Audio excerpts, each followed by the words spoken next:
কিন্তু আমি একটা হুজুর মানুষ, আমাদের হিন্দু সনাতন ধর্মের মধ্যে একটা পণ্ডিতকে যেভাবে শ্রদ্ধা করতে হয় ওই হুজুরকে ওইভাবে শ্রদ্ধা করতে হয়। যাতে উনি একটা পার্সি মানুষ, উনি তো আরো বড় আকারের বিষয়। যে প্রার্থী আসুক আমার কাছে ওনাকে আমাকে সম্মান করতে হবে। এইসব বিষয় যারা মাথায় মন্তব্য করে আসলে তার মাথাটাই হলো অতটুকু, বিদায় সে মন্তব্য খারাপ বিষয়টাই করে।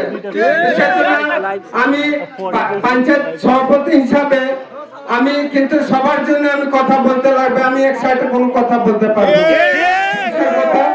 ভোটটা এলো তো যার যেমন ব্যক্তিগত, যদি মনে করেন আপনারা মোমবাতিকে ভালো পান আপনারা অবশ্যই ভোট দেবেন। আমি বলবো না যে ধানের শীষে ভোট দেন, চাই ফুটবলে ভোট দেন, চাই অন্য মার্কায় ভোট দেন, ওয়াল মার্কায় ভোট দেন, এটা আমি কোন সময় বলবো। মূলত যে বিষয় আমার একটা প্রার্থী ভোট চাচ্ছে, ভোট দিতে হবে। এখন এটা না যে আপনার ভোটটা কেড়ে নিয়ে নেবে, এটা কোনো ভাষা না।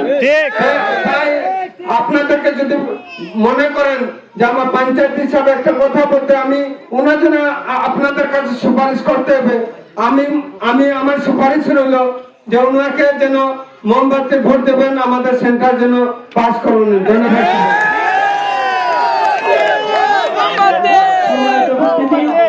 সম্মানিত উপস্থিতি, এখানে